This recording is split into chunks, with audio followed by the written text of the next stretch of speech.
Hello দর্শক, আপনাদের সবাইকে শুভেচ্ছা জানাচ্ছি টাইম এক্সক্লুসিভ অনুষ্ঠানে। আজ আমরা যে বিষয়গুলো আলোচনা করব তার মধ্যে আমি জানিয়ে দিচ্ছি বিষয়গুলো আগে। তার মধ্যে আছে $1200 স্টিমুলাস চেক নিয়ে ট্রাম্পের আগ্রহ। তিনি আগ্রহ দেখিয়েছেন যে $1200 স্টিমুলাস চেক তিনি দিতে চান। 10 সেপ্টেম্বর স্কুল খুলছে।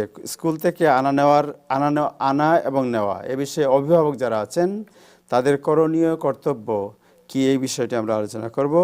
নিউ ইয়র্কে আইন শৃঙ্খলা পরিস্থিতির ভয়াবহ অবনতিতে উদ্বেগ এবং কমিউনিটিতে আতঙ্ক, এই বিষয়টি আমরা আলোচনা করব। রিমোট লার্নিং বা শিক্ষার্থীদের সামাজিক এবং শারীরিক প্রতিক্রিয়া, এই বিষয়ে আমরা আলোচনা করব।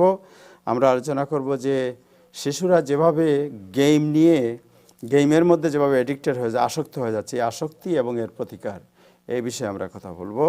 আজকে আমাদের সাথে অতিথি হিসেবে যারা যোগ দিয়েছেন তাদের মধ্যে আছেন জনাব নিউ ইয়র্ক সিটি স্কুলের শিক্ষক মোশাররফ হোসেন, জনাব ফখরুল ইসলাম দেলোয়ার কমিউনিটি লিডার, আব্দুল ওয়াহেদ চৌধুরী জাকির আমাদের সাথে যোগ দেবেন কিছুক্ষণের মধ্যেই, মোহাম্মদ রাদিয়াত এবং রায়ন ইসলাম আমাদের সাথে যোগ দেবেন, এবং আমাদের আজকের যিনি নিউজ আপডেট দেন পরিচয় সম্পাদক জনাব নাজমুল হাসান, তিনি আমাদের সাথে আছেন। জনাব নাজমুল হাসান কেমন আছেন? আপনাকে শুভেচ্ছা জানাচ্ছি অনুষ্ঠানে। নাজমুল হাসান, আপনি কি শুনতে পাচ্ছেন আমাকে? আমি আপনাকে শুনতেও পাচ্ছি, দেখতেও পাচ্ছি। Thank you so much, you look great. আমি দর্শকদের বলবো, দর্শকরা আপনাদের যে কোনো প্রশ্ন থাকলে আমাদের ফেসবুকে আপনারা প্রশ্ন করতে পারবেন। আর আপনারা যারা ফেসবুকে দেখছেন তারা তো আমাদের সবাই আমাদের বন্ধু, আমাদের শুভাকাঙ্ক্ষী এবং আমাদের টাইম টেলিভিশনের অনুরক্ত এবং ভক্ত। আপনারা আপনাদের বন্ধুদের সাথে এই অনুষ্ঠানটি শেয়ার করবেন, এই বিষয়টি আমরা প্রত্যাশা করব আপনাদের কাছে। প্রথমেই যাচ্ছি নিউজ আপডেট নিয়ে জনাব নাজমুল হাসান, আপনার কাছে। জনাব নাজমুল হাসান।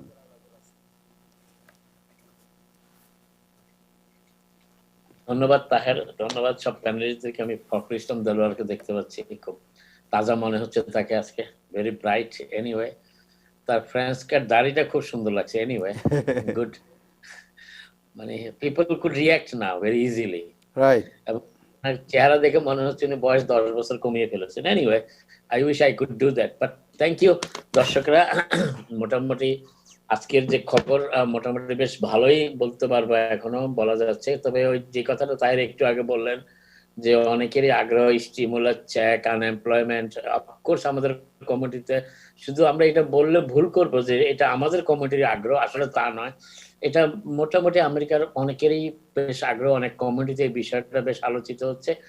আমি গতকালকে এবং আজকে বেশ কয়েকটি অন্য ভাষার পত্রিকা, অন্য ভাষার লোকজনদেরকে ডেকে এনে জিজ্ঞেস করেছিলাম, চেষ্টা করেছিলাম যে তাদের কমিউনিটির ভিউ পয়েন্টটা জানার জন্য এই বিষয়গুলোতে। এবং সবাই একটা কথা বললো, বিশেষ করে স্প্যানিশ কমিউনিটিতে এই অবস্থাটা আরো ভয়াবহ। এই যে আমরা হয়তো অনেকেই মনে করছি যে প্যান্ডেমিক আনএমপ্লয়মেন্টের কারণ ব্যাপারটা শুধু আমাদের বাংলাদেশিদেরই আগ্রহ, আসলে তা নয়। কিন্তু আমি জ্যাকসন হাইটের বেশ কয়েকজন ল্যাটিনোর সাথে আজকে কথা বলেছি, এবং তারা কিছুটাই স্প্যানিশ কিছুটা ইংরেজি মিশিয়ে আমাকে যেটা বলার চেষ্টা করছে, যে বলছে ভেরি ব্যাড সিচুয়েশন। এই কথাটাই তারা বলছে যে আমরা খুব ব্যাড সিচুয়েশনে আছি। এবং আজকে একজন ব্যবসায়ী আমাকে আরো বললো যে 2 সপ্তাহে প্যান্ডেমিকের এই $600 আনএমপ্লয়মেন্টের অর্থটা আসা কমে যাওয়া তাদের ব্যবসা বাণিজ্য এফেক্ট করতেছে, হুইচ ইজ ভেরি সিগনিফিকেন্ট। বলছে বিক্রি আগের তুলনায় কমে গেছে। রেস্টুরেন্ট গুলো বলা শুরু করছে, আগে মানুষ যেভাবে খেত, যেভাবে টেক আউট অর্ডার নিত, সেইটাও এখন আর অনেক হ্রাস পেয়েছে। প্রায় একজন তো আমাকে বললো প্রায় অর্ধেক হ্রাস পেয়েছে। এবং তারা ভাবছিল যে 24 ঘন্টার দোকানটা খোলা রাখবে, ব্যবসা প্রতিষ্ঠান খোলা রাখবে।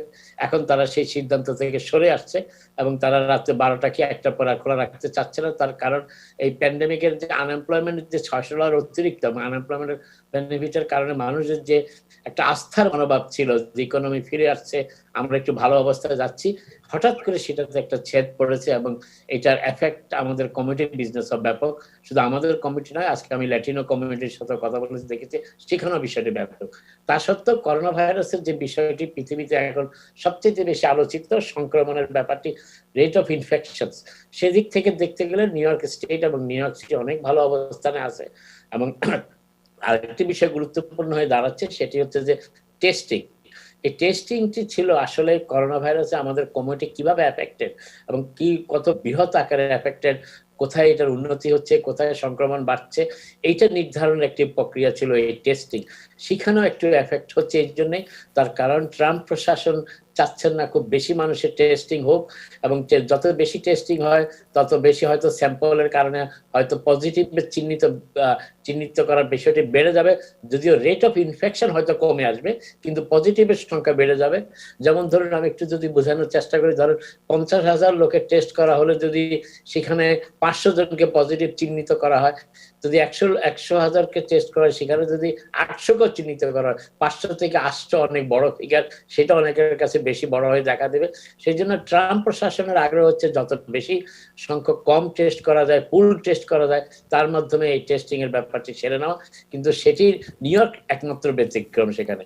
এবং গতকাল ছুটির দিনও নিউ ইয়র্ক স্টেটে, যে স্টেটে 19.5 মিলিয়ন 19.5 মিলিয়নের বসবাস মানুষের, সেই স্টেটে গতকাল টেস্ট হয়েছে শনিবার ছুটির দিন 77,692, 77,692 জনকে গতকাল টেস্ট করা হয়েছে নিউ ইয়র্ক স্টেটে, এবং সেখানে পজিটিভ চিহ্নিত হয়েছেন 607 জন, 607, এবং সেটির রেট হচ্ছে শতকরা 0.078%, যেটা সিগনিফিক্যান্টলি লো। এবং গভর্নর বারবারই একটা কথা বলছেন যে নিউ ইয়র্কের এই সাফল্য, বিশেষ করে সংক্রমণ রোধে যে সাফল্য, এটির অবদান নিউ ইয়র্কবাসীর, অন্য কোনো কিছু না। নিউ ইয়র্কবাসী যে সংযমের পরিচয় দিচ্ছে, সেই সংযম যদি তারা অব্যাহত রাখে তাহলে নিউ ইয়র্কের যে সেকেন্ড ওয়েভের কথা বলা হয় সেটি হয়তো নিউ ইয়র্কে এফেক্ট করবে না, যদি মানুষ সংযমী হয় এবং মাস্ক ব্যবহার করে এবং সোশ্যাল ডিস্টেন্সিং ব্যবহার করে, মেনটেন করে যেখানে সেটা সম্ভব। এবং গতকাল নিউ ইয়র্ক স্টেটে গভর্নরের টুইট অনুযায়ী কোভিড-19 আক্রান্ত হাসপাতালে ভর্তি ছিলেন 527 জন, এবং যেটি অলমোস্ট মার্চের প্রথম দিকের ফিগারের দিকে চলে আসছি আমরা। এই যখন করোনা ভাইরাসের সংক্রমণটা নিউ ইয়র্কে দ্রুত বেড়ে যাচ্ছিল সেই সময়টার কথা বলছি। এখন দ্রুত হ্রাস পায়নি, ধীরে ধীরে হ্রাস পেয়েছে, এবং সেখানে 527 জন গতকাল হাসপাতালে ভর্তি ছিলেন। এবং দুর্ভাগ্যজনক হলো সত্যি, আমরা 6 জন নিউ ইয়র্কবাসীকে হারিয়েছি গতকালকে এই করোনা ভাইরাসে মৃত্যুতে। যাই হোক, এবং মোটামুটি নিউ ইয়র্ক সিটির কোনো অবস্থা এই মুহূর্তে বলা যাচ্ছে না, কারণ নিউ ইয়র্ক সিটির গভর্নর মেয়র ব্লাজিও আজকে 3 দিন ধরে কোনো সাংবাদিক সম্মেলন অংশগ্রহণ করছেন না, আর সাংবাদিক সম্মেলন আয়োজনও করছেন না। আগামীকাল তিনি হয়তো নিউ ইয়র্ক সিটির তথ্য দিতে পারবেন আমাদের কাছে। যাই হোক, মোটামুটি হচ্ছে নিউ ইয়র্কের স্টেটের অবস্থা। কিন্তু যে বিষয়টি এখন সবচেয়ে গুরুত্বপূর্ণ হয়ে দাঁড়িয়েছে সেটি হচ্ছে যে স্কুল খোলার ব্যাপারটা নিয়ে। এবং আজকে centre for disease control CDC একটি নতুন হিসাব দিয়েছে, সেটি হচ্ছে যে চিলড্রেনদের ভিতরে এই রাইজিংটা, এই ইনফেকশনের রাইজ, অর্থাৎ ইনফেকশন বেড়ে যাচ্ছে চিলড্রেনদের ভিতরে, যেটি আগে কখনো এইভাবে দেখা হয়নি। এবং এইটি স্কুল খোলার আগে এই ধরনের একটি খবর, যেটি সেন্টার ফর ডিজিজ কন্ট্রোল, যাকে সিডি হিসেবে আমরা চিনি, তারা দেওয়াতে অনেকের ভিতরেই মোটামুটি নতুনভাবে একটি উদ্বেগের সৃষ্টি হচ্ছে। তার কারণ রেট অফ ইনফেকশন যদি শিশু কিশোরদের এভাবে বেড়ে যায়, এবং সেখানে যদি স্কুলে পাঠানোর বিষয়টি চলে আসে, যেখানে তাদের সেইভাবে বাবা মা হয়তো দেখতে পারবেন না যে তারা কিভাবে সেখানে সোশ্যাল ডিস্টেন্স মেনটেন করছে, সবসময় মাস্ক ব্যবহার করছে কিনা, সেই বিষয়টি অনেকের জন্য এখন উদ্বেগের ব্যাপার হয়ে দাঁড়িয়েছে। এবং যে বিষয়টি সিডিসি বলার চেষ্টা করছে, তারা নতুন কিছু গাইডলাইনও দিয়েছে, এবং তারা যে কথাটি মোটামুটি তাদের বক্তব্যে আজকে এসেছে সেটি হচ্ছে যে গত মার্চ থেকে জুলাই পর্যন্ত যে হিসাবটা তারা দেখেছে, সেখানে দেখা যাচ্ছে স্টেডিলি, অর্থাৎ বেশ মানে ধীর গতিতে হলো মোটামুটি স্টেবল ভাবে সেই সংক্রমণটি বেড়ে যাচ্ছে শিশু কিশোরদের ভিতরে। যদিও শিশু কিশোরদের ভিতরে মৃত্যুর হার এখনো সেই পর্যায়ে আসেনি যে পর্যায়ে যেটা বয়স্কদের ক্ষেত্রে এসেছে, কিন্তু শিশুরা যখন আক্রান্ত হয় সেখানে অন্য একটা সমস্যা ক্রিয়েট হয়, সেটি হচ্ছে তাদেরকে তো দ্রুত আইসোলেশনে নেওয়া সম্ভব হয় না, কারণ তাদের কেউ না কেউ তাদেরকে পরিচর্যা করতে হয়, তারা নিজেদেরকে পরিচর্যা করতে পারে না, এবং যিনি পরিচর্যা করবেন ঘরে বসে তাকেও একটা বিপজ্জনক অবস্থায় থাকতে হয়। এই বিষয়টি বেশি ভাবিয়ে তুলেছে। বয়স্ক লোকরা নিজেরা আইসোলেশনে চলে যেতে পারে, নিজেরা নিজেদের সেবা নিতে পারে, নিজেরা নিজেদের পরিচর্যা করতে পারে, কিন্তু শিশুদের পক্ষে সেটি সম্ভব নয়। এবং সেই বিষয়টি মোটামুটি সকলকে ভাবিয়ে তুলেছে, এবং সেন্টার ফর ডিজিজ কন্ট্রোল সেই বিষয়টাই আলোকপাত করার চেষ্টা করছে, যেটা বাবা মাদেরকেও উদ্বিগ্ন করে তুলেছে এই স্কুল খোলার ক্ষেত্রে। এবং যে কারণে বেশ কয়েকটি স্টেটে স্কুল বোর্ডগুলো তাদের স্কুল খোলার সিদ্ধান্তটি পুনর্বিবেচনা করছে। কিছু কিছু স্কুল বোর্ড ইতিমধ্যে, বিশেষ করে নিউ জার্সি স্কুল বোর্ড ইতিমধ্যেই তারা বলেছে যে আগামী ফল সেমিস্টারে তারা অনলাইন সেশনে চলে যাচ্ছে। অতএব এই বিষয়টি নিউ ইয়র্কের জন্য খুব আলোচনার বিষয় দাঁড়াবে, যার কারণে আমরা জানি যে আগামী 3 সপ্তাহের ভিতরে নিউ ইয়র্কের স্কুলে ফিরে যাচ্ছে আমাদের শিশু কিশোররা, সন্তানরা। অতএব সেই ক্ষেত্রে বাবা মারা মোটামুটি উদ্বিগ্ন। মেয়র এই ব্যাপারে বলেছেন যে তিনি যথেষ্ট নিরাপত্তামূলক ব্যবস্থা গ্রহণ করছেন, কিন্তু সেটাকে কেউ সন্তোষজনক হিসাবে এখন অনেকেই মনে করতে পারছেন না। যদিও মেয়র বলেছেন তিনি প্রত্যেক স্কুলে একজন নার্স রাখার ব্যবস্থা করবেন। একজন নার্সের পক্ষে যদি সংক্রমণের হার বেড়ে যায় সেটা কন্ট্রোল করা সম্ভব হবে কিনা সেই প্রশ্ন উঠেছে।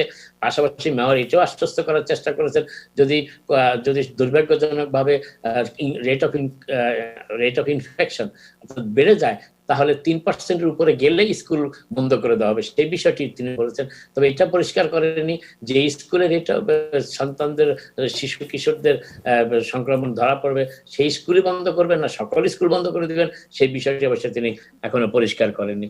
মোটামুটি এই হচ্ছে স্কুল খোলার ব্যাপারে এবং নতুন করে শিশু কিশোরদের এই করোনা ভাইরাসের সংক্রমণের বিষয়টি মোটামুটি সেন্টার ফর ডিজিজ কন্ট্রোল আজকে যে গাইডলাইন দিয়েছে তার হিসাবে এই কথাটি বললাম। এরপরে আমরা চলে আসি যেমন স্টিমুলাসের ব্যাপারে এবং পোস্টাল ব্যালটের ব্যাপারে। আপনারা জানেন যে স্টিমুলাসের যে ব্যাপারটি ছিল সেটি মাঝপথে থেমে গিয়েছে, কারণ কংগ্রেসম্যান এবং সিনেটরদের ছুটির প্রয়োজনে ছুটি নেওয়ার তাগিদে।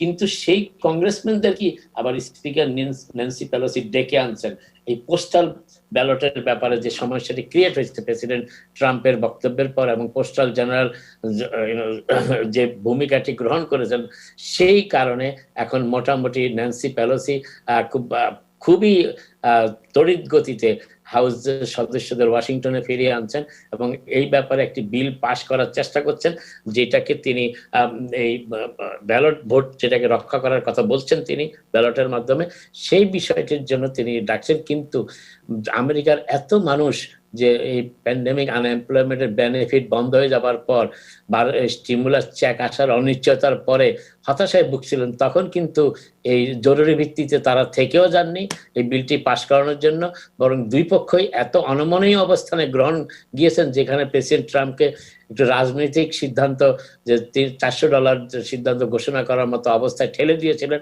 কিন্তু সেটিও এখন জনগণ পাচ্ছে না।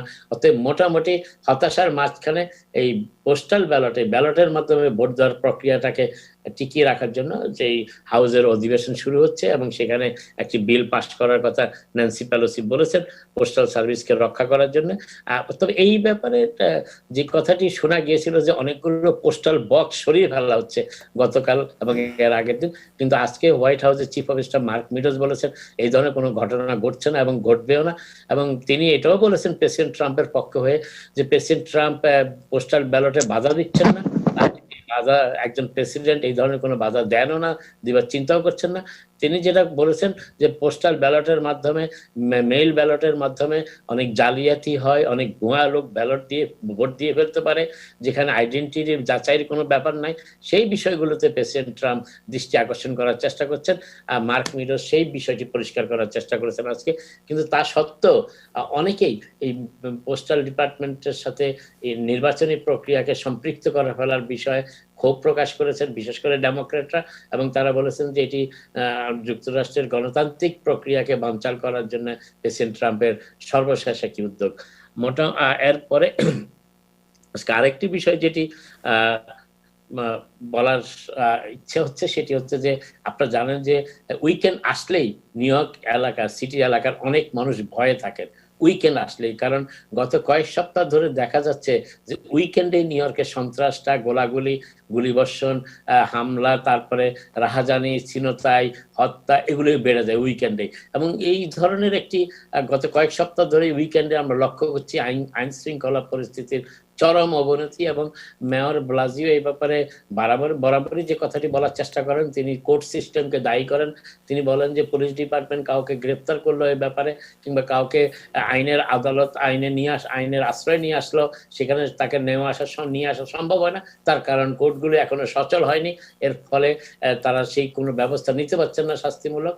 কিন্তু বিষয়টি মোটামুটি যেটি দাঁড়িয়েছে সেটি আরেকটি বিষয় এখানে এই প্রসঙ্গে চলে এসেছে, সেটি হচ্ছে যে গত কয়েক সপ্তাহ ধরে, মাসখানেকেরও বেশি সময় ধরে পুলিশের নিষ্ক্রিয় মনোভাব, বিভিন্ন রাহাজানি, ছিনতাইয়ের ঘটনায় পুলিশের যে নিষ্ক্রিয় মনোভাব, এবং এই বিষয়টি মিডিয়াতেও চলে এসেছে, সোশ্যাল মিডিয়াতে তো ভিডিও সহ এসেছে, যে বিভিন্ন সময় দেখা যাচ্ছে যে রাহাজানি কিংবা ছিনতাইয়ের ঘটনায় কিংবা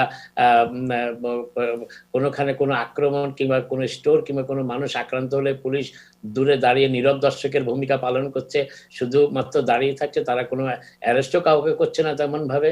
এবং এই বিষয়টা মোটামুটি জনগণকে এখন ভাবিয়ে তুলেছে। এবং নিউ ইয়র্ক সিটি গতকালকে যে প্রায় এই উইকেন্ডে শুক্রবার থেকে রোববার, আজকের রোববার এখনো শেষ হয়নি, 2 দিনে প্রায় শেষ খবর পাওয়া পর্যন্ত আমি যতটুকু শুনেছি 76টি গুলিবর্ষণের ঘটনা ঘটেছে, 76, এবং 14 জনের প্রাণহানি ঘটেছে, যেটি আজকে নিউ ইয়র্ক পোস্ট লিখেছে, 14 জন মার্ডার হয়েছে। এবং এই বিষয়টি মোটামুটি এখন নিউ ইয়র্কের মানুষকে ভাবিয়ে তুলেছে। এবং অনেকেই কিন্তু এও বলতে শুরু করেছেন যে হয়তোবা নিউ ইয়র্ককে রক্ষা করতে আরেকজন জুলিয়ানি কিংবা ব্লুমবার্গের প্রয়োজন হতে পারে। এবং এই বিষয়টি হঠাৎ করে মেয়র ব্লাজিওর আর 1.5 বছর মাত্র সময় বাকি আছে, তার কারণ উনি জানেন টার্ম লিমিটের কারণে উনি আর নির্বাচন করতে পারছেন না। আগামী 1.5 বছর নিউ ইয়র্কের অবস্থা কি হবে সেই চিন্তাতেই এখন অনেকেই মোটামুটি উদ্বিগ্ন আছেন। এবং এই বিষয়টি সিভিক লিডাররা, পলিটিক্যাল লিডাররা তেমন ভাবে এখনো আলোচনা না আনলেও মোটামুটি এটি নিউ ইয়র্কবাসীর জন্য খুবই একটি উদ্বেগের ব্যাপার হয়ে দাঁড়িয়েছে এই নিউ ইয়র্কের আইন শৃঙ্খলা পরিস্থিতি। এবং আরেকটি যে তথ্যটা দিতে চাচ্ছিলাম, এই এক সপ্তাহে, এই 3 দিনে 82 প্রায় 82 নয়, 62টি সেপারেট আলাদা ঘটনা ঘটেছে গুলিবর্ষণের, গোলাগুলির, অতএব এই শুটিং যেটাকে বলা হয়। এবং এটি মোটামুটি বেশ বেশ উল্লেখযোগ্য এই জন্যে যে এই ধরনের উইকেন্ডে এই ব্যাপক সন্ত্রাস এবং ব্যাপক গোলাগুলি এবং ব্যাপক রাহাজানির খবর এর কয়েক বছরও এইভাবে বেড়ে ওঠেনি নিউ ইয়র্ক শহরে, যেটি এইবার বেড়েছে। এবং সিটি প্রশাসনের অনেক কর্মকর্তা, মেয়রের সহকর্মীরা এই প্যান্ডেমিককে এটার কারণ হিসাবে চিহ্নিত করছেন, আদালতের সচল না হওয়াকে করছেন। কিন্তু এর পাশাপাশি জনগণের নিরাপত্তা রক্ষা করার দায়িত্ব যে পুলিশ বাহিনীর, সেই পুলিশ বাহিনীর নিষ্ক্রিয়তাকেও অনেকে সমানভাবে দায়ী করছেন। যাই হোক, বিষয়টি মোটামুটি আলোচনা হবে। আজকে আমি দেখতে পাচ্ছি কয়েকজন সিভিক লিডার আমাদের এই আলোচনায় আসেন, তারা হয়তো আলোচনা করবেন। আরেকটা বিষয় সেটি হচ্ছে যে ইমিগ্রেশন সিস্টেমের এই বিষয়টিকে আমরা অনেকেই এখন আর নজরে আসে না। কখন গ্রিন কার্ড প্রসেস বন্ধ হয়ে যায় কিংবা ইউএসসিএস এর বাজেট কমে যায়, সেই বিষয়টি আলোচনা আসে। কিন্তু ইমিগ্রেশন ডিটেনশন সেন্টারগুলোতে যেভাবে প্যান্ডেমিকের বিস্তার করছে, সংক্রমণ করছে, বিশেষ করে ক্যালিফোর্নিয়ার একটি ডিটেনশন সেন্টারে যেভাবে সংক্রমণের ঘটনা ঘটছে, আজকে একজন ফেডারেল জাজ নির্দেশ দিতে বাধ্য হলেন যে প্রতিটি ওই ক্যালিফোর্নিয়ার একটি, আই থিঙ্ক এটা বেকারসফিল্ড ডিটেনশন সেন্টার ক্যালিফোর্নিয়া, সেখানে প্রত্যেকটি ইনমেট, অর্থাৎ প্রতিটি যাদেরকে ওইখানে রাখা হয়েছে এবং প্রতিটি ইমিগ্রেশন কর্মকর্তা কিংবা তদারকি অফিসার যারা সেখানে আছেন সবাইকে টেস্ট করার নির্দেশ দিয়েছেন। তার কারণ হচ্ছে যে এই ইমিগ্রেশন ডিটেনশন সেন্টারগুলোতে এই করোনা ভাইরাসের সংক্রমণের রোধ করার ক্ষেত্রে তেমন কোনো ব্যবস্থা ইমিগ্রেশন কর্তৃপক্ষ নিয়েছে বলে এখনো তারা জানায়নি সেটাই। এবং এই ব্যাপারটি মোটামুটি বেশ উদ্বেগের কারণ হয়েছে এবং শেষ পর্যন্ত একজন ফেডারেল জাজকে আজকে হস্তক্ষেপ করতে হলো এই বিষয়টি। আরেকটি জিনিস হচ্ছে যে প্রেসিডেন্ট ট্রাম্প অনেক চেষ্টা করলেও নির্বাচন পিছাতে পারছেন না কংগ্রেসের অনুমতি ছাড়া। কিন্তু নিউজিল্যান্ডের প্রাইম মিনিস্টার, প্রধানমন্ত্রী, সংক্রমণের কারণে সেখানকার নির্বাচন 1 মাস পিছিয়ে দিয়েছেন। সেটি তিনি করতে পারেন, কিন্তু যুক্তরাষ্ট্রের প্রেসিডেন্ট নির্বাচন পিছাতে পারে না, এখানে কংগ্রেসের লাগে। এখানেই সেপারেশন অফ পাওয়ার্স এর বিষয়টি মোটামুটি বেশ গুরুত্ব সাথে লক্ষ্য করা যাচ্ছে, যে দুটি দেশের নির্বাচনের যে রকম ফের এবং নির্বাচনের যে পার্থক্য এবং নির্বাচনকে কন্ট্রোল করার যে মেকানিজম, সেই মেকানিজমের যে বিষয়টি এখানে উঠে এসেছে। নিউজিল্যান্ডের প্রাইম মিনিস্টার পিছাতে পারেন, কিন্তু যুক্তরাষ্ট্রের প্রেসিডেন্ট তা পারেন না। মোটামুটি এই হচ্ছে আজকের অবস্থা। পরবর্তীতে আরো কথা হবে। আপনারা সবাই ভালো থাকুন। থ্যাংক ইউ নাজমুল হাসান, আপনাকে থ্যাংক ইউ সো মাচ। দর্শক, আমরা এখন যাব মিস্টার রাইন ইসলাম এবং রাদিয়াতের কাছে। তাদের কাছে আমরা জানতে চাইব যে মিস্টার রাদিয়াত, আপনি কি শুনতে পাচ্ছেন আমাকে? ওকে, সো আমরা জানতে চাচ্ছি যে Fortnite app removal threaten social life time for young gamers. এবং আপনি জানেন যে আমাদের কমিউনিটির প্রত্যেক ঘরে ঘরে ইটস এ প্রবলেম যে আমাদের ইয়াং জেনারেশনের একটা big part they are addicted to the game the whole day they watch either YouTube game or আপনার আরো অনেক ধরনের device, they are addicted in the device and it's ruin the life of their social life, educational life and sometimes এটা আমাদের পারিবারিক বা পরিবারের মধ্যেও অনেক ধরনের বিভ্রান্তি সৃষ্টি করছে। What is your experience and what is your suggestion?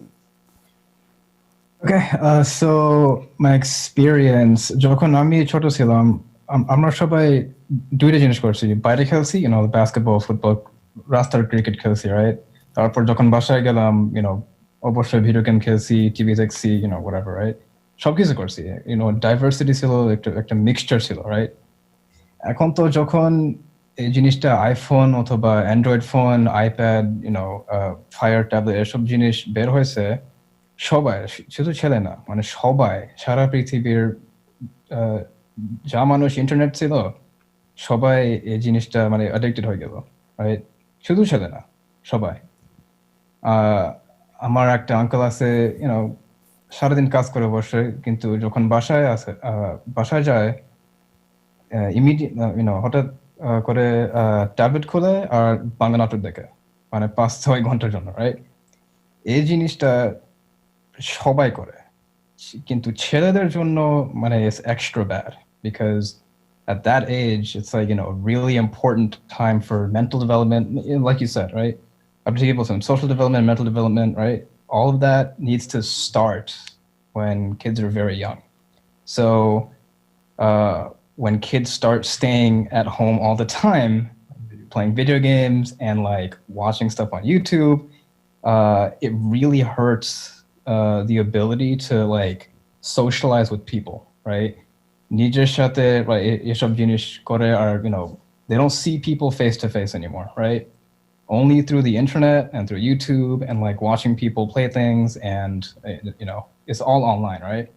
So that's not good, right? Parents need to tell their kids, যখন ভালো weather আছে, go play outside, right? Play basketball, play soccer, exercise, because everyone is like either really obese or really skinny because they're too busy playing games to eat, or they're not moving enough and they just get a lot of weight, right?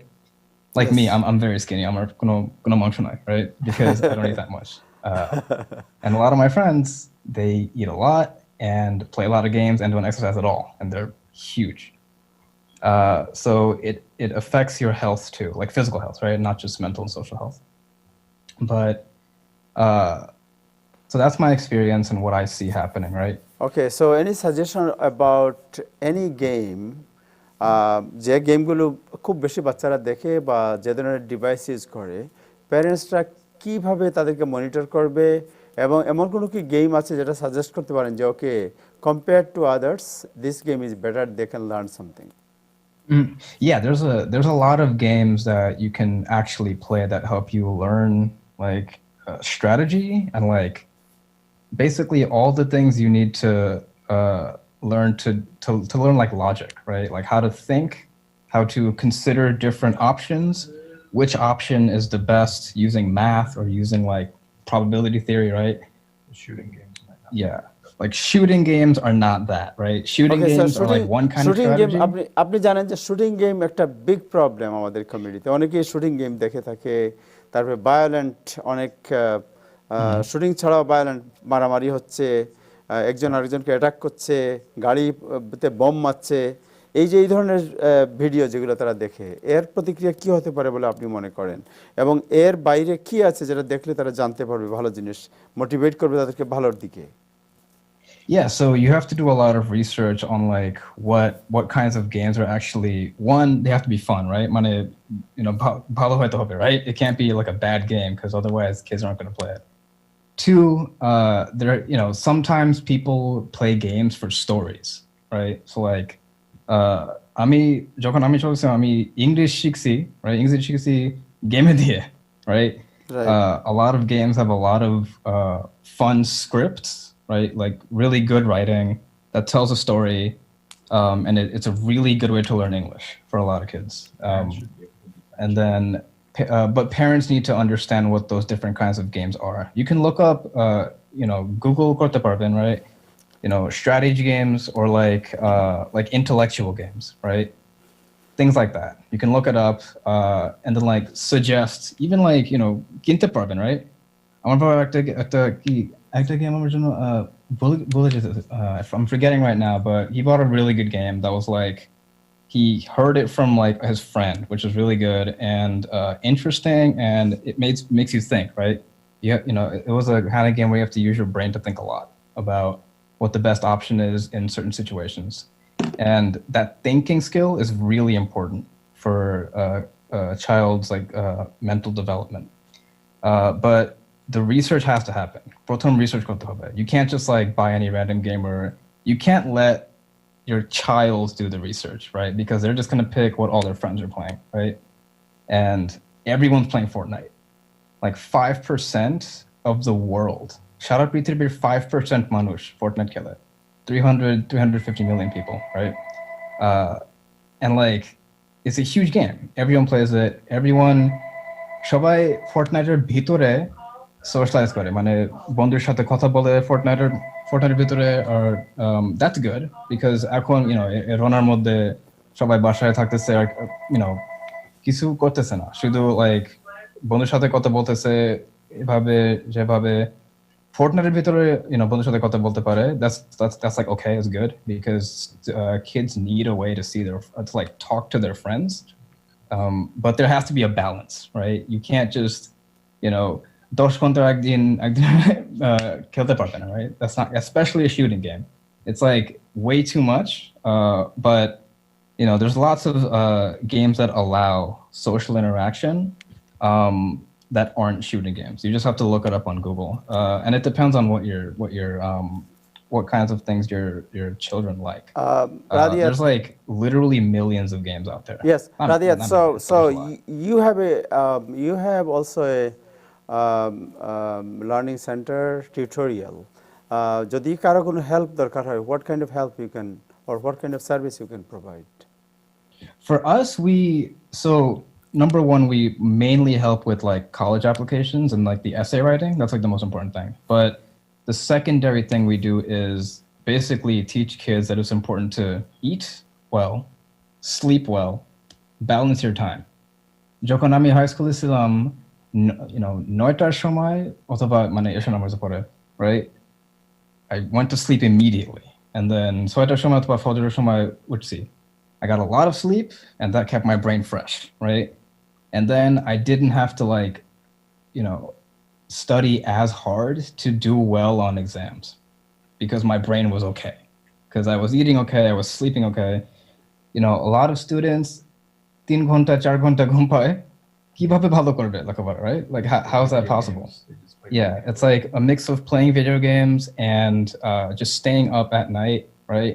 বাবা মামা ঘুমাইতেছে, আমি কম্পিউটারে কি জিনিস দেখতেছি আর game খেলতেছি, ঘুমটা কখন হবে, right? So we tell kids this is how you balance your life. Yeah, you can play games, you can like have fun with your friends, but you need balance. Everything starts with that balance. So we teach kids, yeah, sure, do the actual application properly, write the essays, but also balance your life. Thank you, Radiat. That is like, that's even more important, honestly, than the actual college application process, because college application, it only happens one time, right? Maybe 2 times if you're doing master's or PhD. But health is like for your whole life, everything. Yes, thank you so much, Radiat. আপনাকে thank you so much. Stay with us. আমরা আবার আপনার কাছে আসবো। দর্শক, আমরা যাব জনাব Mosharraf Hossain teacher New York City school ওনার কাছে, এবং আমরা জানতে চাইবো যে New York City school 10 September open হবে। তো আমাদের প্যারেন্টসরা অনেকেই জানেন না যে বাচ্চাকে যারা স্কুলে যাবে কিভাবে পাঠাবেন, কী ধরনের প্রিপারেশন দরকার, স্কুল থেকে ফেরার পর কী ধরনের তাদেরকে কী ধরনের পরীক্ষা করা উচিত, যে স্কুলে কোনো প্রবলেম হলো কি না, এই বিষয়গুলো আমাদের অনেকেই জানতে চাচ্ছেন। অভিভাবকদের বড় একটি অংশ আমাদের কাছে জানতে চেয়েছেন। আপনি একজন টিচার হিসেবে একটু বলবেন বিষয়টি। আপনার সাউন্ড আনমিউট করতে হবে। জি, আসসালামু আলাইকুম সম্মানিত দর্শক মণ্ডলী এবং আমার সম্মানিত প্যানেল মেম্বার। আসলে বিষয়টা খুবই ইম্পর্টেন্ট যে New York city public school open হচ্ছে, স্কুল থেকেই সংক্রমণের সম্ভাবনা বেশি। ইনফেকশনটা খুব দ্রুত বেড়ে যাওয়ার সম্ভাবনা খুব বেশি স্কুলের মাধ্যমে, কারণ স্কুলে বাচ্চারা থাকবে, ছোট ছোট বাচ্চা, বড় বাচ্চারাও আছে, প্লাস স্কুলটা একটা হাব, একটা জোনের মতো। এখান থেকে একটা স্কুল থেকে hundreds of families has connection with this thing, so it is very important. তো এক্ষেত্রে যেটা হচ্ছে, যেটা করতে হবে, প্যারেন্টসদেরকে খুব সতর্ক থাকতে হবে। প্যারেন্টসরা যাওয়ার আগেই বাচ্চাদেরকে নিজে কাউন্সিলিং করতে হবে, ঘরে কাউন্সিলিং করতে হবে। প্যারেন্টসরা বাচ্চাদেরকে বোঝাতে হবে ওনারা বাচ্চারা যেন অন্য কোনো বাচ্চাকে টাচ না করে, হ্যাঁ, এবং কোথাও টাচ করলে তারা যেন হ্যান্ড স্যানিটাইজ দিয়ে হ্যান্ডকে ক্লিন করে। অন টপ অফ দিস, টিচাররা কিন্তু থাকবেন সেখানে। স্কুল যখন ওপেন হবে, টিচাররা অবশ্যই তাদেরকে মনিটর করবেন, এবং এটা টিচারদের one of the most important responsibility এটা থাকবে যে তাদের বাচ্চাদের হাইজিনিক দিকগুলো মেনটেন করা, হ্যাঁ, সোশ্যাল ডিস্টেন্সটাকে মেনটেন করা। এটা টিচাররা তো করবেনই, কিন্তু অ্যাজ এ প্যারেন্টদের দায়িত্ব হবে বাচ্চাদেরকে বুঝায় দেওয়া। বাচ্চারা যেন সেখানে গিয়ে হাতকে অবশ্যই যেন মুখে না দিয়ে দেয়। স্পেশালি যারা ছোট বাচ্চা, তাদের একটা টেন্ডেন্সি আছে বাচ্চারা ইজিলি হাত মুখে দেয়, হাত যেন মুখে মুটেও না দেয়, সেদিকে তাদেরকে বুঝাই দিতে হবে যাওয়ার ক্ষেত্রে। আর mask, of course parents should actually give the mask to them, এবং স্কুল তাদেরকে মাস্ক দিয়ে দিবে অবশ্য। স্কুল যখন খোলা হবে, এই প্রচেষ্টা চলছে, ভালো মানসম্মত মাস্ক দিয়ে দেওয়া হবে বাচ্চাদেরকে, যেন বাচ্চারা প্রতিদিন সেই মাস্কটা ইউজ করতে পারে, এবং যদি হারিয়ে যায় তাহলেও স্কুলে অডেল পরিমাণ মাস্ক থাকবে আর কি। তো এছাড়া আরো যেটা হবে সেটা হচ্ছে যে বাড়ি থেকে, স্কুল থেকে আসার সাথে সাথে প্যারেন্টসদেরকে যেটা করতে হবে, প্যারেন্টসরা অত্যন্ত প্রিকশনারি হতে হবে যাওয়ার ক্ষেত্রে এবং আসার ক্ষেত্রেও। আসার পরপরই বাচ্চাদের সাথে যখন বাবা মার মিট হবে, যখন প্যারেন্টসরা তাদেরকে পিক আপ করতে যাবেন, আমি পরামর্শ দেবো যেটা, সেটা হচ্ছে গিয়ে যাওয়ার সাথে সাথেই ঘর থেকে হ্যান্ড স্যানিটাইজার নিয়ে যাওয়া। বাচ্চাকে পিক আপ করার সাথে সাথেই হ্যান্ড স্যানিটাইজার দিয়ে তাকে হ্যান্ডটাকে তার ক্লিন করা, স্যানিটাইজ করা, হ্যাঁ, এবং তাকে কোনো প্রশ্ন জিজ্ঞেস করা যে how did he do or how she did maintain the distancing and cleanliness in school. এই সমস্ত বিষয়গুলো প্যারেন্টসদের অবশ্যই বলা উচিত। আরেকটা বিষয় আমি যেটা উল্লেখ করতে চাচ্ছি, যে নার্স, এভরি স্কুলে একজন নার্স থাকবে। এই বিষয়টা মেয়র বলছেন, কিন্তু আসলে এটা আমার কাছে হাসি ব্যবসায় মনে হচ্ছে, যে নার্স তো সবসময় ছিল। এটা এমন নয় যে প্যান্ডামিকের কারণে স্পেশালি এক্সট্রা নার্স দেওয়া হচ্ছে। এইটা বলে প্যারেন্টসদেরকে আশ্বস্ত করা হচ্ছে এভরি স্কুলে নার্স থাকবে। Nurse actually nurse is not alone enough to handle every situation. কারণ নার্স কি করবে? নার্স তো শুধু খালি অফিসে বসে থাকবে, এবং কেউ যদি এফেক্টেড হয় তার কাছে হয়তো কিটস থাকবে, মেটেরিয়ালস থাকবে টেস্টিং করার জন্য, but result will not be coming instantly. So একজন nurse is not enough. As a parent, as a teacher, we all are responsible. শুধু আমরা যদি নার্সের উপর ডিপেন্ড করে বসে থাকি আর ভাবি যে নার্স তো আছেই, সবকিছু ঠিক হয়ে যাবে, সেটা ভুল হবে। আমি 10 উইন্স একটা জোক আকারে একটা নিউজ দিচ্ছিল, আমি শুনছিলাম, যেটা just all we can have to have a nurse and it will be perfectly fine. যিনি নিউজ পড়ছিলেন তিনি কথা বলছিলেন যে একটা নার্স হবে, নার্স হলে আমাদের সব ফাইন হয়ে যাবে, জোক আকারে বলছিলেন আর কি যিনি নিউজ পড়ছিলেন। তো ব্যাপারটা এমনই আসলে, যে শুধু একজন নার্স দিয়ে সবকিছু হবে না। As a parent, as a teacher, as a nurse, as a community leader, and everybody has to exercise caution when school opens. Now the question is, should we open the school or not? As a teacher, I have a different opinion. For example, আমি বলবো যে আসলে school open হওয়া উচিত, কারণ we never know how long this pandemic is going to continue. But on the other hand, our students are getting affected by the game. Addicted হয়ে যাচ্ছে গেমের দিকে তারা। এই যে আমার আগে এক ভাই বলে গেলেন যে বাচ্চারা কিভাবে যে অ্যাডিক্টেড হচ্ছে।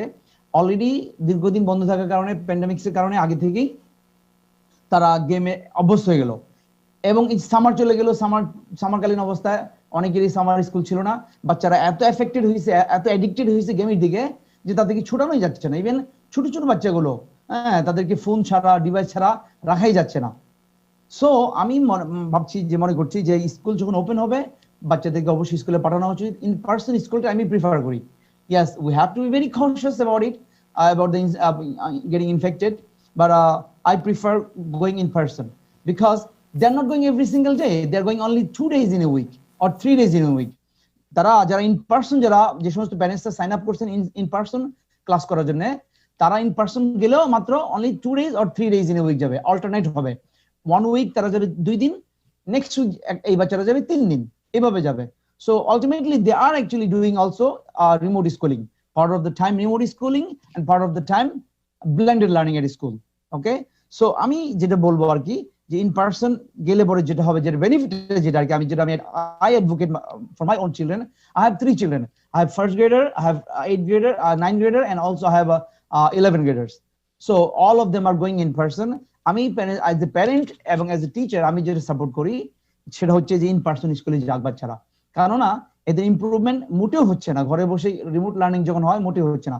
What is the reason? One of the reason is students are not motivated. Number one, motivation. As a teacher আমাদের মেইন গোল থাকে একটা বাচ্চাকে শেখানোর ক্ষেত্রে, how can I motivate my child to learn. So বাচ্চারা যখন স্কুলে যাবে তখন সে মোটিভেশনটা পাবে, সে যখন তার অন্য ফ্রেন্ডসদেরকে পড়তে দেখবে, শিখতে দেখবে, সে মোটিভেটেড হবে। স্কুলে টিচারের সাথে যখন ইন্টারাকশন হবে, সে যখন মিস্টেক করবে বা ভুল করবে বা করতে পারবে না কাজটা, তখন তাকে এনকারেজ করা হবে, তাকে কারেকশন করে দেওয়া হবে, তাকে উৎসাহিত করা হবে, সে মোটিভেটেড হবে। তো নাম্বার ওয়ান, মোটিভেশনটা সেখান থেকে তারা পাবে স্কুলে গেলে পরে। এরপরে যেটা হবে সেটা হচ্ছে পিয়ার লার্নিং, এবং বাচ্চারা অনেক সময় পিয়ার লার্নিং করে, টিচার থেকে না শিখলেও বাচ্চারা এক বাচ্চা থেকে আরেক বাচ্চা শিখে। এটা ভেরি ইম্পর্টেন্ট। পিয়ার লার্নিং আপনারা শুনছেন অনেকেই, হ্যাঁ, অনেক ক্ষেত্রে দেখা যাচ্ছে যে টিচাররা যে জিনিসটা পড়ায় শিখাইতে পারে না, তার পিয়াররা তাকে শিখাই ফেলতে পারে। Why? Because he or she sees, oh he is my friend, he knows it, he can teach me better way, এবং তারা লেস থ্রেট ফিল করে। টিচারকে আস্ক করতে গিয়ে থ্রেট ফিল করে, যে শরম লজ্জা বোধ করে, অনেক সময় চ্যালেঞ্জ ফিল করে। কিন্তু যখন তার পিয়ার তাকে টিচ করতে যায়, তাকে জিজ্ঞেস করতে বা কোশ্চেন করতে, সে লজ্জা পায় না। এদিক থেকে তার একটা পজিটিভ দিক আছে ইন পার্সন স্কুলের ক্ষেত্রে। আর আরো যে পজিটিভ দিক আমি বলতে চাচ্ছি সেটা হচ্ছে teacher and student face to face interaction. হ্যাঁ, টিচার এবং বাচ্চারা যখন যোগ করবে, কথা বলবে, অন্যরকম একটা সম্পর্ক তৈরি হবে টিচারের সাথে বাচ্চার সাথে। এতে করে বাচ্চা নিজেও এনকারেজ হবে শিখার জন্য। হ্যাঁ, এবং সবচেয়ে বড় কথা হচ্ছে ইনস্ট্যান্টলি যদি কোনো প্রশ্ন থাকে কোনো বাচ্চার, ইনস্ট্যান্টলি টিচারকে সে আস্ক করতে পারতেছে, জিজ্ঞেস করতে পারতেছে। কিন্তু on the other hand remote learning এর ক্ষেত্রে ইনস্ট্যান্টলি সেটা হবে না অনেক সময়। তো এই যে দিকগুলো আমি মনে করি, এই দিকগুলো ভেরি ইম্পর্টেন্ট, যাতে বাচ্চারা ইন পার্সন যায় আর কি। আর যদি রিমোট লার্নিং এ হয়, রিমোট লার্নিং এর ক্ষেত্রে পজিটিভ দিক আছে, নেগেটিভ দিকও আছে। রিমোট লার্নিং এর ক্ষেত্রে এক নম্বর নেগেটিভ দিক যেটা, সেটা হচ্ছে অলরেডি বাচ্চারা addicted to the device. So now when I'm having them to do the remote learning at home, so they are again working with the device. দেখেন অবস্থা এমন হয় যে বাচ্চারা দেখা গেছে রিমোট লার্নিং এর ক্ষেত্রে, আমি যেটা এক্সপিরিয়েন্স করছি, আমার ছোট একটা বাচ্চা, ক্লাস ফার্স্ট গ্রেডের বাচ্চা, সে ছোট, তাকে ব্লেম করি না আমরা। যখনই বাবা মা কাছে না থাকে, তার আরো কয়েকটা উইন্ডো ওপেন থাকে, তো সে ওই উইন্ডোতে গিয়ে সে তার ভিডিও যা দেখার সে দেখে, গেম খেলার সুযোগ পেলে সে খেলার চেষ্টা করে। যখন প্যারেন্টস চলে আসে তখন সে আবার সেই গেমটাকে ক্লোজ করে দিয়ে ওই রিমোট লার্নিং এর অ্যাক্টিভিটিস করা শুরু করে। বাচ্চা তো, তাই না? সে তো বুঝে না যে এটা তার জন্য লস হচ্ছে। তো দেখেন এই রিমোট লার্নিং এর কারণে বাচ্চারা হচ্ছে কি, সে ওই গেমের দিকে তার এডিকশন থেকেই যাচ্ছে। এতে করে তার focus, he is not fully focused. He has to complete the task or assignment. He's trying his best to do it, but he is not actually doing to the level where how he is supposed to. তাহলে দেখেন এখানে তার পারফরমেন্সের ক্ষেত্রে lacking থেকে যাচ্ছে। একটা বিষয়। আরেকটা বিষয় হচ্ছে সোশ্যাল ডেভেলপমেন্টের কোনো সুযোগ হচ্ছে না। ইন পার্সন যখন সে যাবে স্কুলে, সোশ্যাল ডেভেলপমেন্টের একটা সুযোগ আছে, সোশ্যাল একটা ইন্টারাকশন হবে। সে এতদিন ঘরে বসে বসে শুধু বাবা মার সাথে কথা বলতো, হ্যাঁ, একঘেয়েমি টাইপের কথাবার্তা ছিল। স্কুলে গেলে পরে যেটা হবে, বাচ্চারা একজনের সাথে আরেকজন শেয়ার করবে, তার ফিলিংসটা শেয়ার করবে, থট শেয়ার করবে। এতে করে তার মধ্যে একটা সোশ্যাল ডেভেলপমেন্ট আসবে, এবং সে মানসিকভাবে কিন্তু ভালো ফিল করবে। এবং ঘরে এসে দেখবেন বাচ্চারা তখন ডিস্টার্ব কম করবে বাবা মাকে। তো এই জিনিসটা একটা ইম্পর্টেন্ট বিষয়, সোশ্যাল ইন্টারাকশনের জন্য, সোশ্যালাইজেশনের জন্য খুবই জরুরি ইন পার্সন যাওয়া। Thank you so much. Thank you mister Mosharraf Hossain, আপনাকে থ্যাংক ইউ। আমরা আবার আসবো আপনার কাছে। আমরা যাচ্ছি জনাব ফখরুল ইসলাম দেলোয়ার আপনার কাছে, এরপরে আসবো আব্দুল ওয়াহিদ চৌধুরী জাকির আপনার কাছে। যে বিষয়গুলো আমরা আজকে আনএমপ্লয়মেন্টের যে বিষয়গুলো আমরা আলোচনা করছি, এই বিষয়গুলো নিয়ে আগে পরে আপনার কাছে আমরা আসবো। আমরা যাচ্ছি জনাব ফখরুল ইসলাম দেলোয়ার আপনার কাছে। যে আপনি জানেন নিউ ইয়র্ক সিটিতে law and order situation is deteriorating, এবং এটা খুব ভয়াবহ একটা অবস্থার রূপ নিয়েছে, এবং আপনি জামাইকাতে থাকেন বাংলাদেশি কমিউনিটির একটা হাবের মধ্যে। আপনি কি মনে করেন ওই এলাকা সম্পর্কে, এবং নিউ ইয়র্ক সিটির যে ওভারঅল যে সিচুয়েশন, আপনি তো অনেক দিন থেকে নিউ ইয়র্ক সিটিতে আছেন, আজকের এই অবস্থা থেকে আপনার কি মনে হয়? ধন্যবাদ তাহের ভাই এন্ড টাইম টেলিভিশন আমাকে ইনভাইট করার জন্য। এবং আজকে আমার এখানে কয়েকজন প্রিয় মানুষ, আমাদের নাজমুল আহসান সাহেব আছেন এবং জাকির চৌধুরী আমার উনি আত্মীয় সম্পর্কে, আরো অনেক প্রিয় মানুষ আছেন, এবং আপনাদের টাইম টেলিভিশনের মাধ্যমে আমি দুকে কংগ্রাচুলেশন জানাচ্ছি। উনি বাংলাদেশি বিজনেস অ্যাসোসিয়েশনের সভাপতির দায়িত্ব। আমি একজন কমিউনিটি অ্যাক্টিভিস্ট হিসাবে আপনারা এই টাইম টেলিভিশন এই পুরো প্যান্ডামিক জুড়ে এখনো পর্যন্ত আপনারা যে মানুষের পাশে থেকে মানুষের যে ইসেনশিয়াল ইনফরমেশনটা, প্রতিটা ইনফরমেশনটা মানুষকে, আমি কমিউনিটির পক্ষ থেকে টাইম টেলিভিশন, তাহের ভাই আপনাকে এবং আপনার সকল কলা বিশেষ কৃতজ্ঞতা জানাচ্ছি, এবং নাজমুল ভাইকে বিশেষ করে, উনি প্রতিদিন আমি জানি বেশ সময় স্পেন্ড করেন এই টাইম টেলিভিশনের প্রোগ্রামের জন্য। এবং আপনাদের সকলকে আবারও ধন্যবাদ জানাচ্ছি, এবং যারা প্যানেলিস্ট আছেন আপনাদের সকলকে আপনাদের এই সুন্দর মতামত প্রকাশ করার জন্য, অনেক কাজে আসবে এই মতামতগুলো, সেজন্য আপনাদের সকলকে ধন্যবাদ জানাচ্ছি। আপনারা সকলেই জানেন যে আমরা সবাই খুব উদ্বিগ্ন এই প্যান্ডামিকের পাশাপাশি প্রতিটা দিন এখানে ইচ এন্ড এভরি ডে আমাদের এখানে ল অ্যান্ড অর্ডার সিচুয়েশন খুব খারাপের দিকে যাচ্ছে।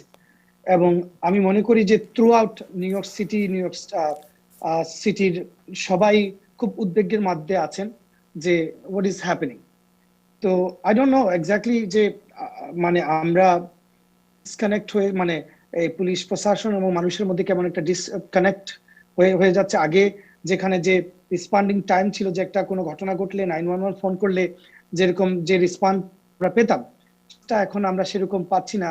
অনেক সময় লাগছে পুলিশ একটা সিচুয়েশনে রেসপন্স করতে, বা একটা ঘটনা ঘটতেছে আমরা দেখতেছি অনেক সময় পুলিশ পাশ দিকে যাচ্ছে, পুলিশ এমনভাবে চলে যাচ্ছে যে তারা দেখে না দেখার মতো সিচুয়েশন। বিশেষ করে আমি একটা জিনিস বলতে চাচ্ছি, আমাদের যখন আমাদের ফাহিম সালের হত্যাকাণ্ড ঘটনাটি ঘটলো, তখন সাংবাদিকরা কোয়েশ্চেন করলেন মেয়রকে যে তার মার্ডারের ব্যাপারে। উনি তখন বললেন যে উনি, এটা ওনার ব্যাকইয়ার্ড সিটির মধ্যে ঘটনাটা ঘটলো, এবং উনি বললেন ওই বিষয়টা জানেন না। তো আমি মনে করি যে এই পুলিশ প্রশাসনের যে ডেমনস্ট্রেশনের সময় যে ডিসরেসপেক্টটা হয়েছে, অনেক পুলিশকে অ্যাটাক করা হয়েছে, অনেক বড় বড় অফিসারকে বিভিন্নভাবে অ্যাটাক করা হয়েছে। আমি মনে করি সেভাবে যেটাকে সুন্দরভাবে হ্যান্ডেলিং করার দরকার। In every law enforcement agencies, they're good apple, they're bad apple, but কয়েকটা ব্যাড অ্যাপেলের জন্য সবাইকে আপনি টেন্টেড করতে পারবেন না। এবং আমি মনে করি আজকে যেভাবে সেই সিচুয়েশনটা হ্যান্ডেল করার দরকার ছিল, সেভাবে না হ্যান্ডেল করে আমরা, এরকম মনে হয়েছে যে পুলিশকে মানুষের বিরুদ্ধে দাঁড় করে দেওয়া হয়েছে, আমরা পুলিশকে ডিফান্ডিং করে। এবং আজকে দেখেন নিউ ইয়র্কের মতো স্টেট, আমরা অনেকেই ডেমোক্রেট দলের সমর্থক, সেই স্টেটে আজকে পুলিশ অ্যাসোসিয়েশন ট্রাম্পকে সমর্থন দিচ্ছে। তো এটা আমাদের জন্য খবর না। তো সেজন্য আমি মনে করি আমরা যেই নেইবারহুডে থাকি, আজকে আমার নেইবারহুডে আমি যে প্রতিদিন খবর পাচ্ছি যে রাতের বেলা কার ব্রেক ইন হচ্ছে, আমরা চাকা খুলে নিয়ে, রিম গুলা খুলে নিয়ে যাচ্ছে, রাতের বেলা একা হাঁটতে ভয় পাচ্ছেন। এই জিনিসগুলা মানে বেশ কিছুদিন আগে ছিল না এরকম সিচুয়েশন।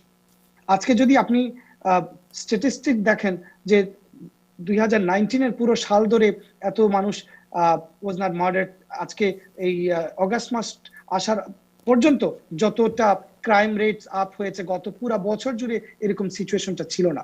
তো আই থিঙ্ক আমাদের যারা ইলেক্টেড অফিসিয়াল আছে, and they speak for the community, they stand with the community, and they figure out what's wrong and what they have to fix. আর আমরা যারা কমিউনিটি অ্যাক্টিভিস্ট আছি, আমরা যারা প্রতিটা নেইবারহুডে যারা বসবাস করি, আমরা আমাদের লোকাল প্রিসেন্টের সাথে কাজ করতে হবে। প্রিসেন্টের সাথে আমরা কমিউনিটির মাধ্যমে আমাদের সিচুয়েশনগুলো তুলে ধরে তাদের সাথে সাপোর্ট দিতে হবে। আমাদের লোকাল কমিউনিটি, আমাদের যে কমিউনিটি অ্যাফেয়ার্স আছে, তাদের আমাদের লোকাল যে প্রিসেন্ট সাপোর্ট দিতে হবে। কারণ আজকে দেখেন আমরা কুইন্সে দেখতে পাচ্ছি যে কুইন্সের ডিস্ট্রিক্ট অ্যাটর্নি, ফর্মার বড় প্রেসিডেন্ট, উনি বিভিন্ন প্রোগ্রাম নিচ্ছেন, কমিউনিটি থেকে গানগুলা বাই আউট করার একটা প্রোগ্রাম নিচ্ছেন। তো আমি মনে করি যে ইয়েস, সে সফলতা আসতেছে, 100-200 গান আসতেছে ফেরত, কিন্তু যারা ক্যারিয়ার ক্রিমিনাল তারা কি যাবে সেখানে তার গানটা $200 বিনিময় দিয়ে দিতে? I don't think that's it's a good approach, but I don't know, I think we have to look better way to this. এবং এই যে মনে করেন যে আমাদের যে বন্ডের যে রিফর্মটা করা হয়েছে, ইয়েস, দেয়ার ওয়াজ ফিউ, মানে পজিটিভ কাজ হয়েছে, সাথে নেগেটিভও কাজ হয়েছে, যে আজকে যারা ক্যারিয়ার ক্রিমিনালস তারা কিন্তু এই আইনের ফাঁক ফোকরের মধ্যে তারা বেরিয়ে আসছে, এখন তারা কেয়ারও করতেছে না। এবং এমন সব ঘটনা ঘটে আমাদের চারপাশে, আমরা দেখি যে অনেক সময় তারা মানে অনেক ক্রাইম দিনের বেলা দুপুরে করতেছে, they think this to them that the next day they can walk out. So পুরো বিষয়টা জুড়ে আমি যেটা বলবো, not just Bangladeshi community but every community, they're concerned, and we are all feeling some sort of insecurity in our neighborhood. And I think that it's time that our local elected official, they sit down and Thank you. police community and have a better relation with the police community. And at the same time, as a community activist, community member, we should all thank our police precinct, police community, and have a better relation to serve our community. Thank you Thank you. Fakhrul Islam Delwar, আপনাকে thank you so much. আমরা যাচ্ছি আব্দুল ওয়াহিদ চৌধুরী জাকির, আপনার কাছে সবচেয়ে বেশি প্রশ্ন লোকজনের এবং সবচেয়ে বেশি আগ্রহ আপনাকে নিয়েই, যে আপনি কি বলবেন স্টিমুলাস $1200 যেটা প্রেসিডেন্ট ট্রাম্প দেওয়ার আগ্রহ প্রকাশ করেছেন, আনএমপ্লয়মেন্টের সর্বশেষ অবস্থা মানুষ আমাদের ভিউয়ার যারা তা জানতে চাচ্ছেন। আসসালামু আলাইকুম সবাইকে। দেলোয়ার ভাই, thank you for your congrats.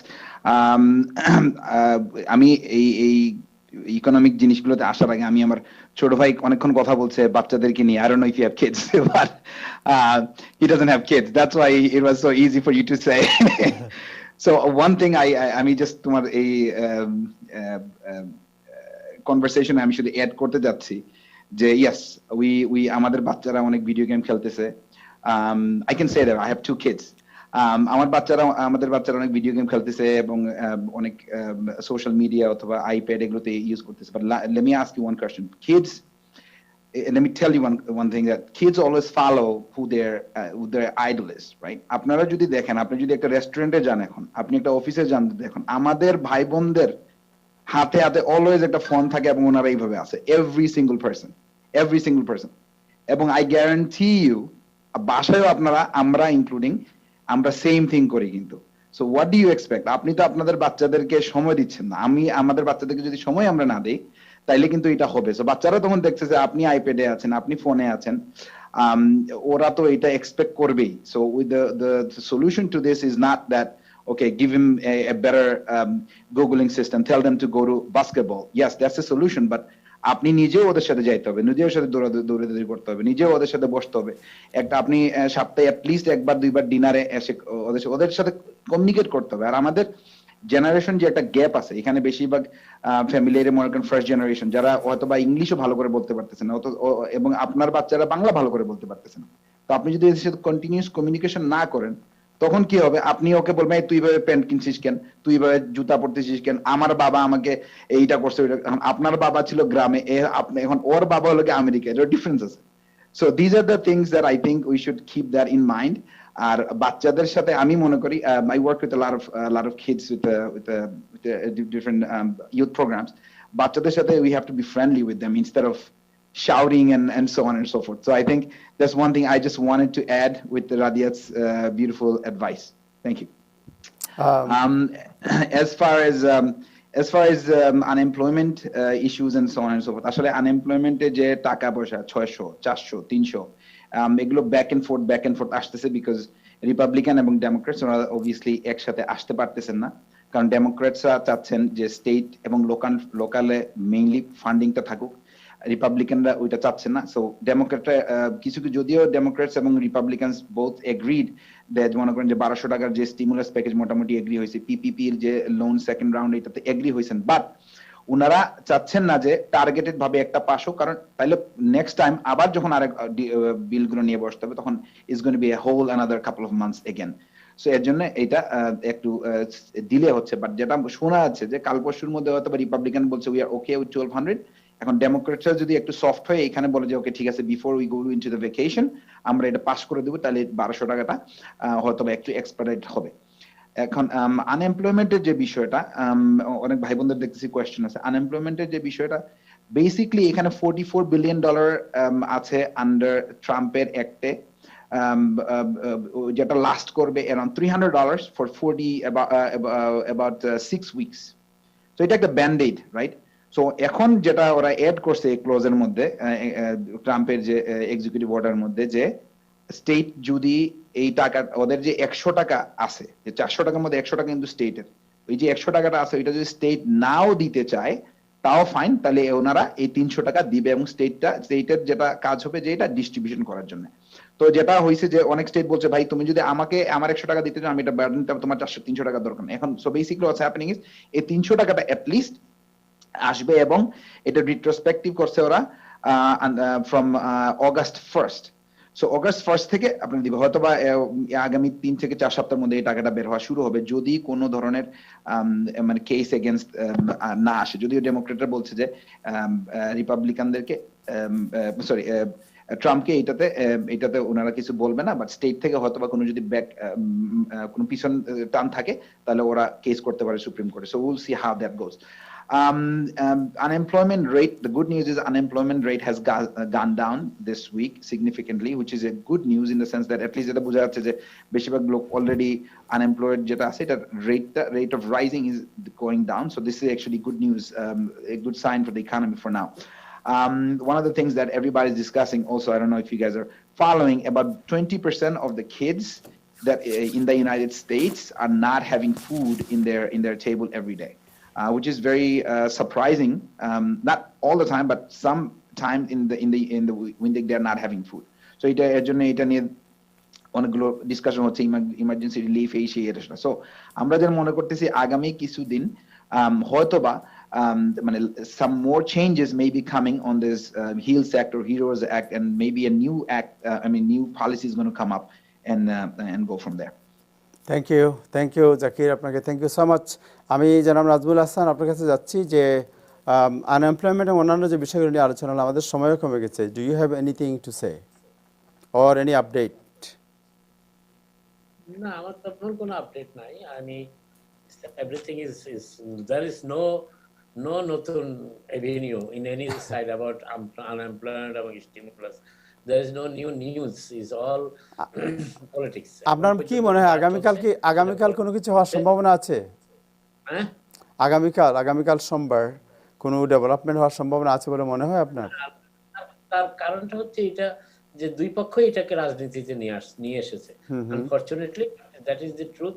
আরেকটা জিনিস যেটা আমরা প্রথমেই বলার চেষ্টা করেছিলাম সেটা হচ্ছে যে এই আনএমপ্লয়মেন্ট যখন কমে আসবে, আনএমপ্লয়মেন্ট যেটা একটু আগে জাকির বললো, গতকাল আমরা বলেছি আনএমপ্লয়মেন্ট রেট যত কমে আসবে তত আনএমপ্লয়মেন্ট বেনিফিট দেওয়ার আগ্রহটাও এই আইন প্রণেতাদের, কংগ্রেসম্যান এবং সিনেটরদের থাকবে না।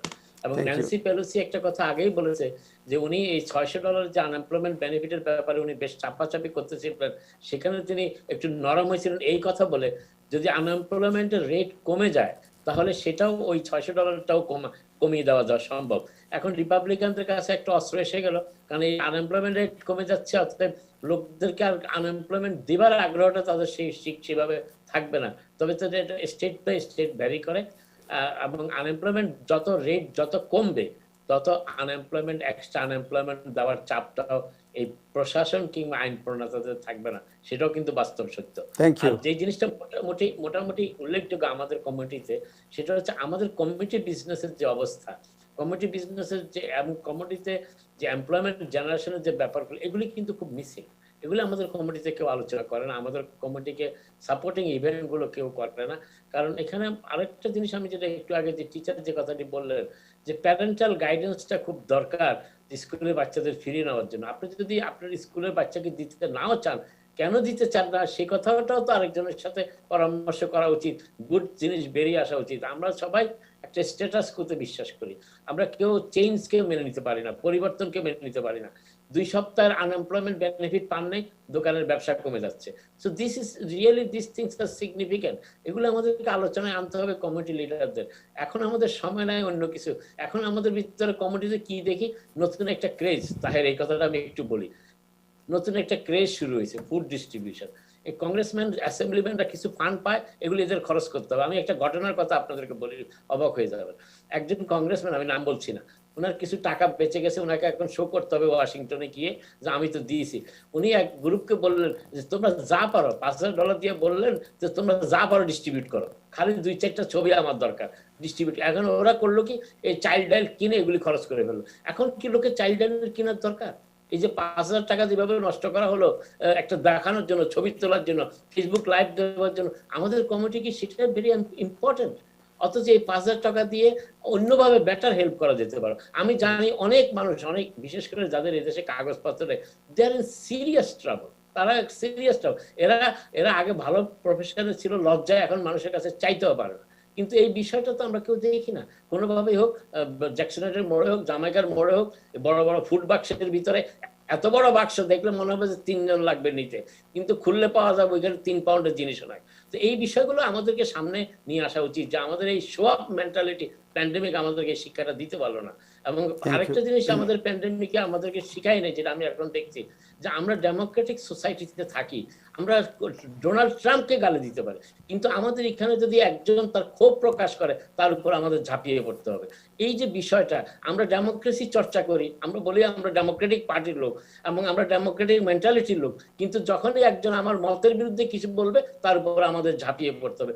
এই committee, this committee cannot go further, আগাইতেই পারবে না এই কমিটি। আমাদের কমিটিতে, এবং আরেকটা জিনিস আপনি দেখেন, আমাদের কমিটিতে যারা ট্যাক্স প্রিপারেশন আমাদেরকে হেল্প করে, যারা আমাদের লিগেল হেল্প করে, তারা তাদের কেউ কেউ আমাদেরকে আবার অসৎ উপায়ে টাকা কামানোর রাস্তাটাও করে দিচ্ছে, এবং পরে যখন আমরা বিপদে পড়ি তারা দূরে সরে যায়, তাদেরকে আর ফোনও পাওয়া যায় না।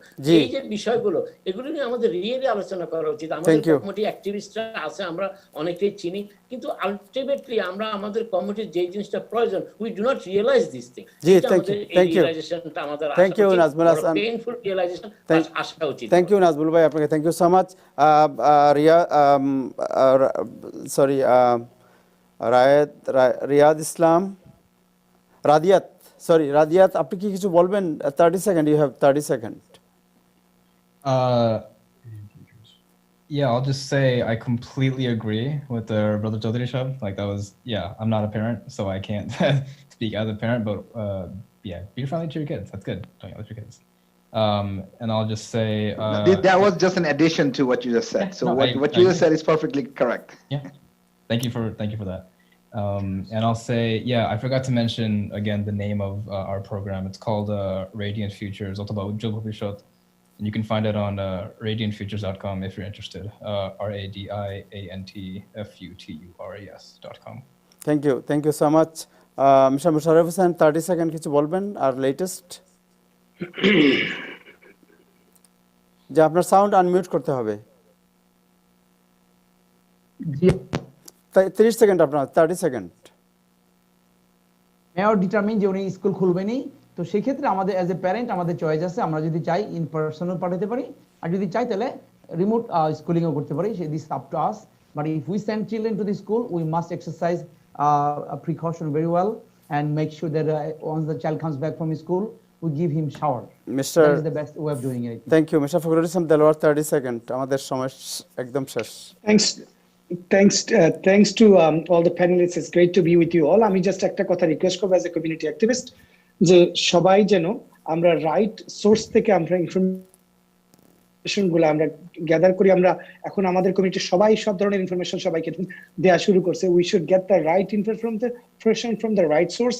আর যদি আর কোথাও কিছু না পান, tune to Time Politics and Time Television আপনাকে সকল আনসার দিয়ে। Thank you so much, thank you so much Delwar, Fakhrul Islam Delwar. জনাব আব্দুল ওয়াহিদ চৌধুরী জাকির, আপনি কিছু বলবেন? 30 সেকেন্ড। Thank you everyone. আমি আসলে শুধু এক জিনিসই বলবো যে আমাদের আনএমপ্লয়মেন্ট আছে, ঠিক আছে, এটাতে আশা বেশি দিন করা যাবে না। আমাদের যদি যারা কাজ থেকে বাইরে আছেন তারা কিন্তু they should continue look for job, and if you get it, you know, just make sure that আপনি এই জবটা নেন এবং ইমার্জেন্সি ফান্ড আপনি যতটুকু সম্ভব আপ করেন, কারণ ইকোনমি কি হবে এখনো বোঝা যাচ্ছে না এখনো।